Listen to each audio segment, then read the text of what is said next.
Masjid Barakatul Ilham, Penaklukan, Makassar. Ya, ayo Jumatan, guys.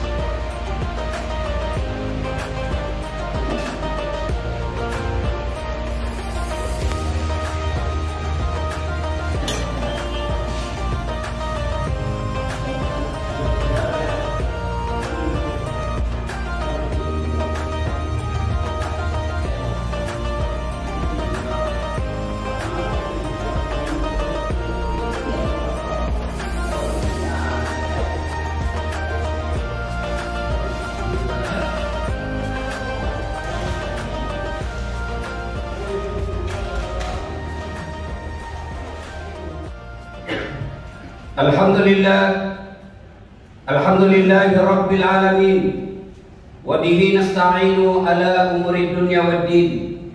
Ashhadu an la ilaha illallah wa ashhadu anna Muhammadan abduhu wa rasuluh.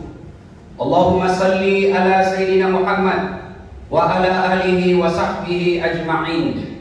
Amma ba'd, faqad qala Allah subhanahu wa ta'ala fi kitabil karim wa huwa asdaqul qailin. A'udzu billahi minasyaitonir rajim. Bismillahirrahmanirrahim. Ya ayyuhalladzina amanu taqullaha haqqa tuqatih wa la tamutunna illa wa antum muslimun. Wahai orang-orang yang beriman, bertakwalah kalian kepada Allah dengan sebenar-benarnya takwa, dan janganlah kalian mati kecuali dalam keadaan beragama Islam. Wa qala idzan bismillahirrahmanirrahim. Ya ayyuhalladzina amanu dukhulu fis-silmi kaffatan wa la tattabi'u khutuwatis syaitan innahu lakum aduwwum mubin. Wahai orang-orang yang beriman, masuklah engkau ke dalam Islam secara sempurna, dan janganlah engkau ikuti langkah-langkah setan, karena sesungguhnya setan itu musuh yang nyata bagi kalian. Wa qala idzan bismillahirrahmanirrahim. Innallaha wa malaikatahu yusholluna 'alan nabi. Ya ayyuhalladzina amanu shallu 'alaihi wa sallimu taslima. Sesungguhnya Allah dan para malaikatnya bersalawat kepada Rasulullah Muhammad SAW. Maka wahai orang-orang yang beriman, bersalawatlah kalian kepada Rasulullah dengan sebaik-baik salawat. Shadaqallahul adzim. Maha benar Allah dengan segala firman-Nya. Ma'asyiral muslimin, sidang jamaah salat Jumat yang insya Allah dimuliakan dan dirahmati oleh Allah Subhanahu wa taala. Lebih dari 1400 tahun yang lalu, di sebuah perkampungan yang bernama Hijaz, yang kita kenal sekarang dengan nama Makkah, ada 3 profesi masyarakat Quraisy waktu itu. Mereka berprofesi sebagai pedagang. Yang kedua, urutan kedua adalah profesi sebagai penyair, yang kerjanya dari gunung ke gunung, dari gua ke gua, merenung untuk mencari dan membuat kalimat-kalimat syair yang baik. Golongan masyarakat profesi yang ketiga adalah dukun, dan yang keempat tukang sihir. 4 profesi ini mereka selalu berkumpul dari hari, kalau mereka pada saat itu Yaumul Ahad, hari pertama, mereka bekerja. Yang berdagang, mereka berdagang antar negara pada saat itu, kalau kita sebut negara sekarang. Yang tukang sihir, mereka mencari mantra-mantra. Untuk apa? Akan ada saatnya nanti mereka akan mengadu, bertanding, mempertunjukkan keahlian mereka. Kemudian yang pedagang, berdagang, yang tukang sihir mencari mantra. Kemudian yang dukun berusaha untuk mengobati dan menunjukkan kesaktiannya. Mereka hari Senin, Yaumil Isnin, kemudian kita kenal dengan sekarang kita hari Senin, hari kedua, dan seterusnya. Kemudian sampai hari Yaumil Khamis, hari kelima, yang kita kemudian Indonesia menyebut hari Kamis. Dan pada hari akhir pekan, yang kemudian mereka menyebutnya sebagai istilah Yaumil Arubah, yang artinya hari mempertunjukkan kesombongan. Itu orang jahiliyah pada saat itu.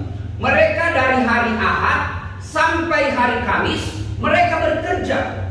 Yang dagang, yang tukang sihir, yang dukun, mereka bekerja. Untuk apa? Berkumpul di Ka'bah, seputaran Ka'bah pada saat itu. Dan juga ada di seputaran gunung untuk menunjukkan keahlian-keahliannya. Setelah mereka berkumpul pada hari kebanggaan itu yang mereka sebut dengan Yaumul Arubah, mempertunjukkan kesombongan-kesombongannya. Memang dia sebut menunjukkan kejagoan-kejagoannya. Mereka berkumpul untuk memperlihatkan hasil kerjanya. Mereka yang pedagang memperlihatkan hasil dagangannya selama sepekan. Yang paling banyak hartanya pada saat itu kemudian dilantik menjadi orang terhormat di Makkah. Kemudian yang hebat membuat syair yang memperlihatkan karya-karyanya yang luar biasa. Mereka tulis dengan kalimat istimewa, ditempel di Ka'bah untuk kemudian penciptanya diangkat menjadi bangsawan. Dan kemudian para dukun memperlihatkan ilmunya untuk menyembuhkan orang lain, dan kalau memang dia mampu menyembuhkan penyakit yang tidak bisa sembuh pada saat itu, diangkat juga menjadi bangsawan. Demikian juga tukang sihir. Lalu turunlah Allah menciptakan Rasulullah Muhammad SAW yang tadi Yaumul Arubah, hari berbangga-bangga, jatah hanya kumpul-kumpul harta. Tiba waktu sholat tidak sholat. Bahkan anehnya ketika orang pergi sholat, dia tidak malu tidak sholat. Kada gitu Pak, kalau teman tak pilih sembahyang, tidak enak dirasa. Mana kita ditunggu sembahyang, mana-mana tidak dihafal tahiyat itu jadi juga. Masih harapan itu, masih limo pakai dia sama sembahyang. Tapi kalau sudah azan, teman-teman pada pergi ke masjid, teman kita ambil wudhu, kita tinggal dan tidak malu. Itulah yang bahasa agamanya qaswatul qalbi, mati yakinna.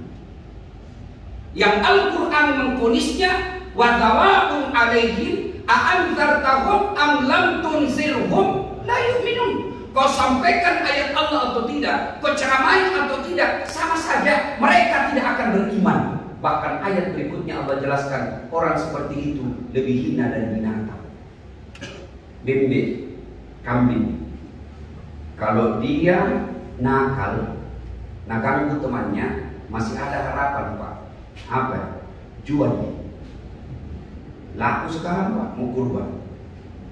Tidak ada yang mau beli, masih ada harapan.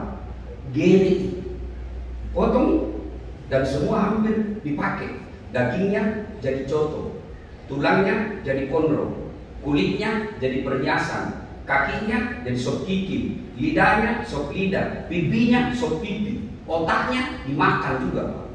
Semua kambing. Tapi kalau kita tidak sembahyang, Pak Botro, Pak Kepala Tangan, panipu, bohong, jelek, bau badan, mau dia apa? Dia apa itu? Jual, siapa mau beli? Dipotong, ada mau makan kok. Inilah yang Allah sebut mereka lebih hina dari binatang. Dan parahnya, lepe ipawang kamene, ipodan dipadai, nasihati tidak dakwai seperti itu. Mereka tidak ada berubah. Bahkan handphone dia hari ngecas. Dari hari Ahad sampai Kamis, handphone kita pakai terus. Hari Jumat kita cas. Pun kalau sudah saatnya kita cas dan kita tidak cas lagi, lobe mihak kita, nasamihak kita kaswatul qalbi, keras, tidak mau mempenasehat. Tidak susah sekali dapat hidayah, tapi hari Jumat pun kita abaikan untuk beribadah dengan baik. Hati-hati, bukan lagi lobet, tapi namanya matul, mati total. Kalau HP tak sudah mati total, biar HP harga 30 juta, pulsanya 5 juta di dalam, tapi tidak ada di baterainya, tidak ada gunanya. Itu yang disebut hati telah mati. Kalau hati seseorang mati, maka dia lebih hina dari binatang. Semoga Jumat kali ini menjadi introspeksi diri kita masing-masing. Menjadikan Jumat kali ini untuk pelajaran, untuk mengoreksi diri.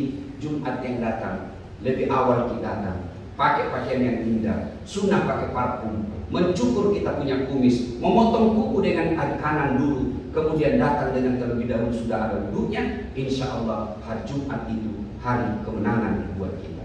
Zora rifaat lebih dan kurangnya mohon dimaafkan. Nun wal kalam yusrun billahi bisabilil haq. Barakallahu li wa lakum wa izzazil mu'minin innahu huwal ghafurur rahim.